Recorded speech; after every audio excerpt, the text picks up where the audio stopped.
and welcome to all you over 1,200 subscribers. This is John Talks Indian Cinema. I am your host, the Indian Cine-MANIAC, back with another 10-ish minute review.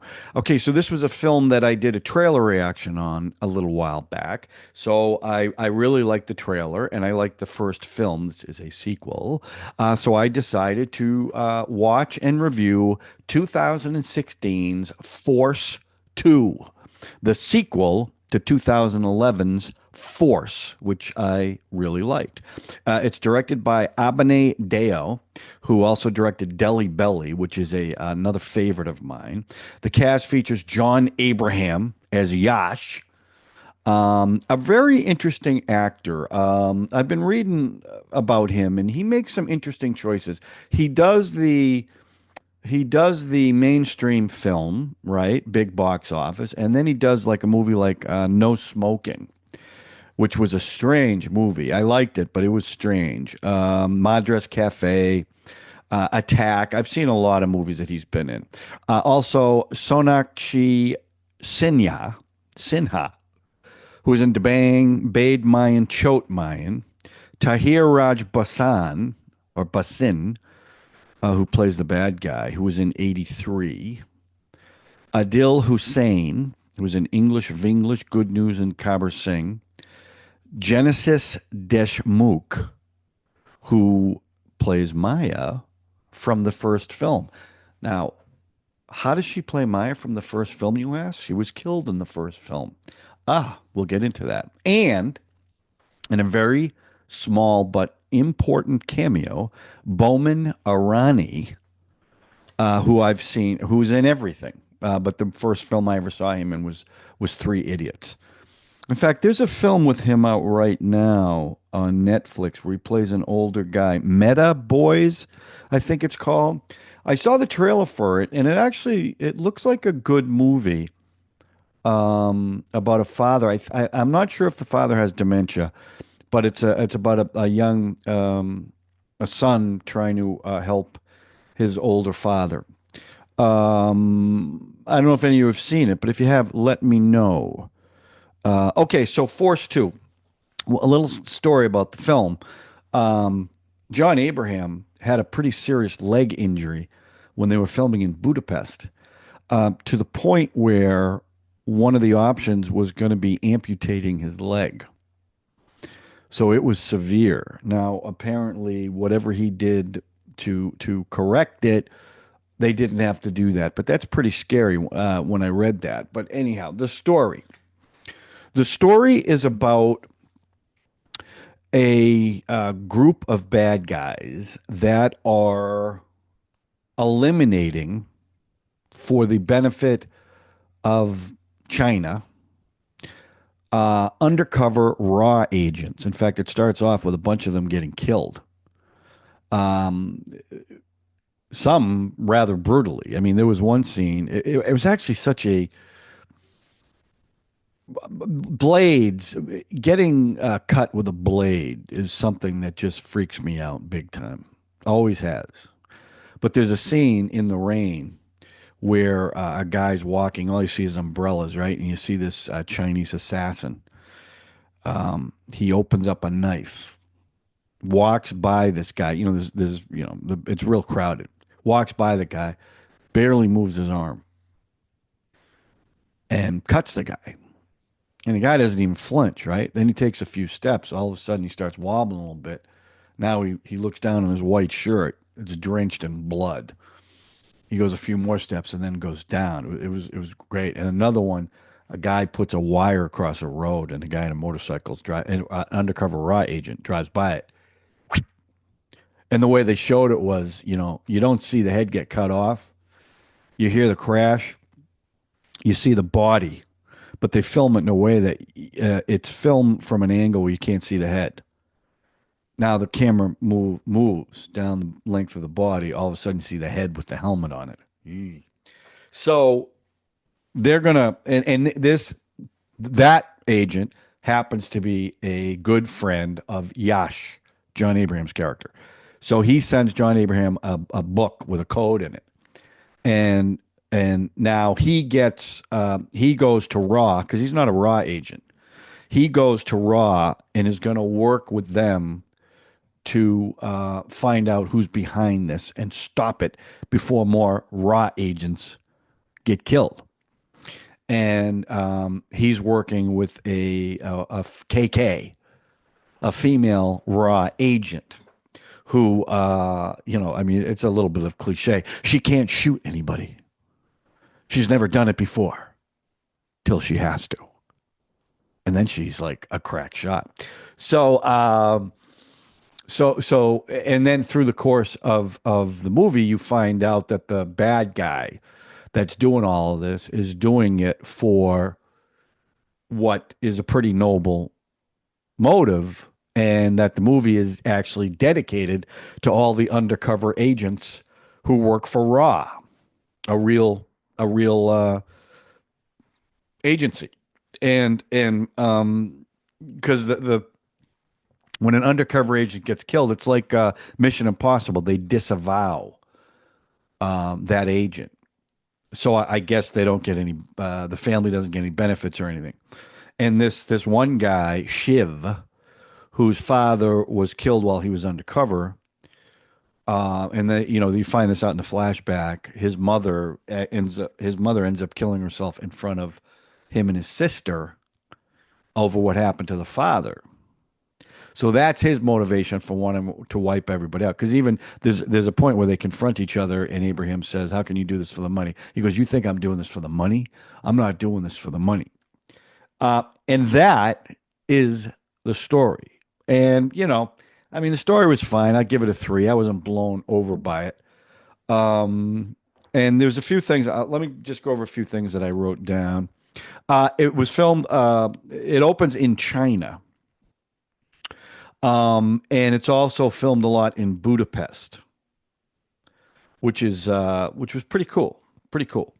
And there was one thing that the bad guy did, and you tell me if I'm crazy about this, but the bad guy played a harmonica for before you see who he is really, and then even when you see him.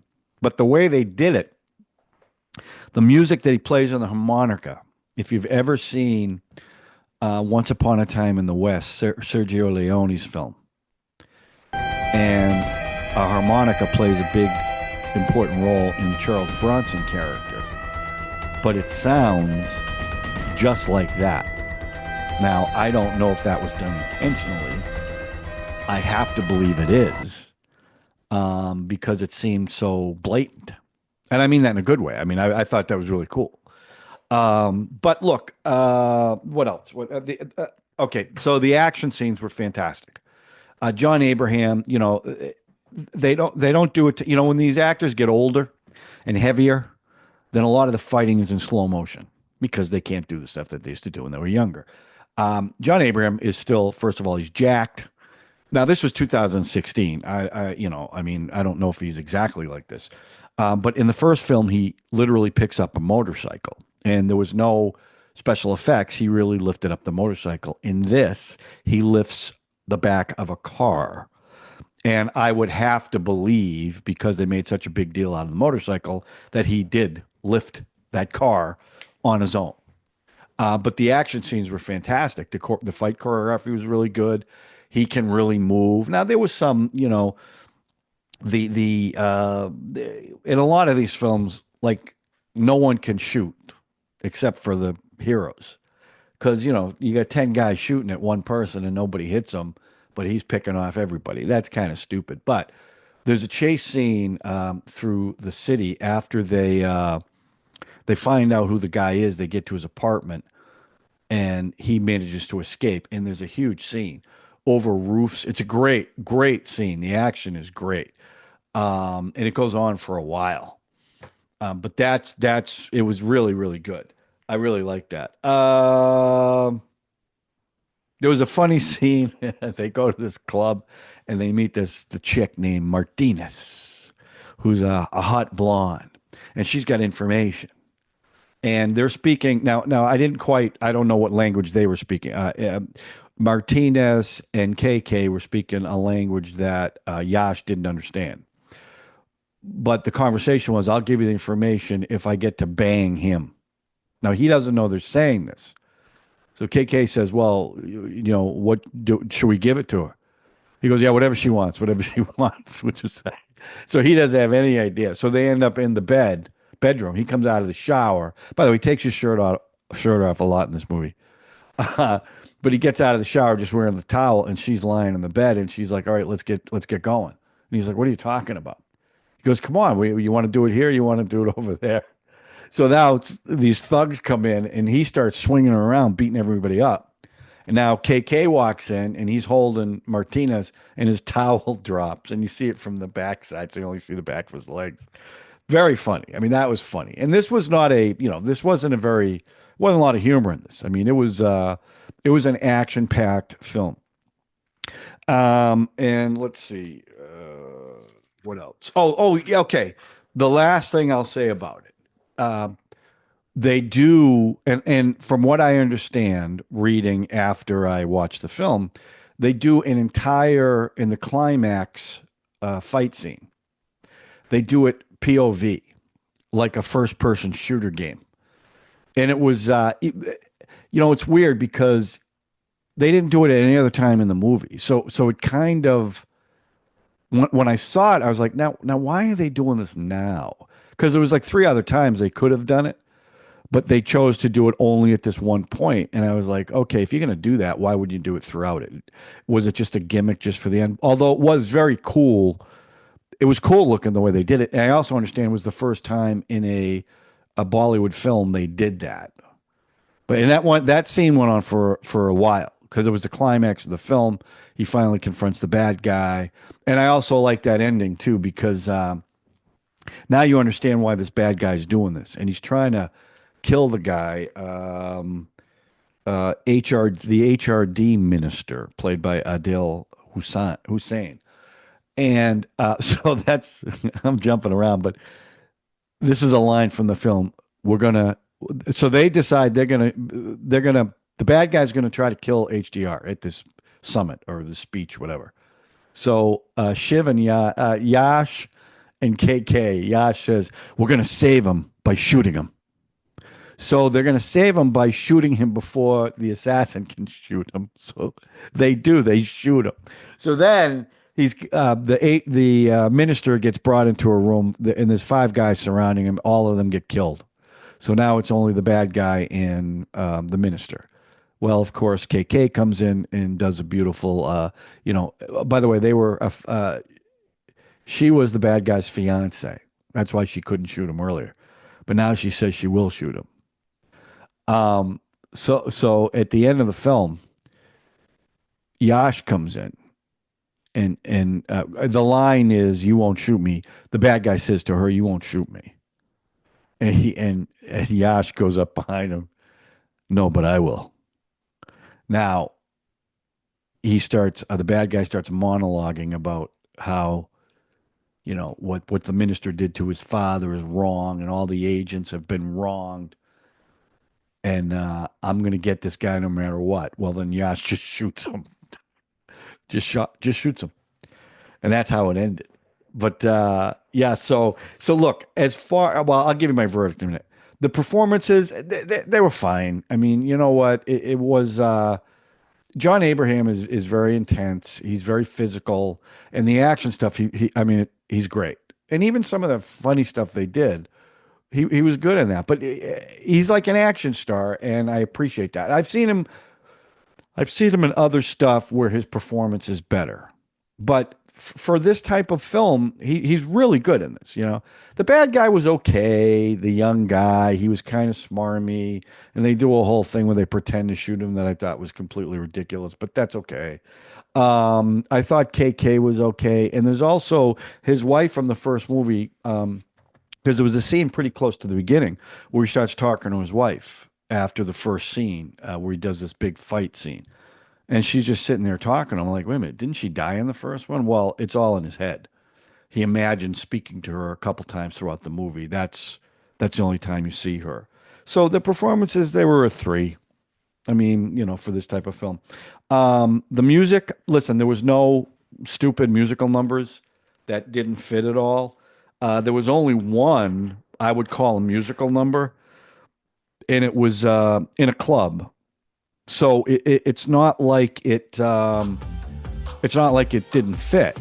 And it was "Oh Sweetheart, I Love You," and there must have been a cameo in it because whoever was the lead female in the number, they were kind of focusing on her. And whenever you do that, it's got to be someone who I don't know, who did a cameo. The rest of the songs were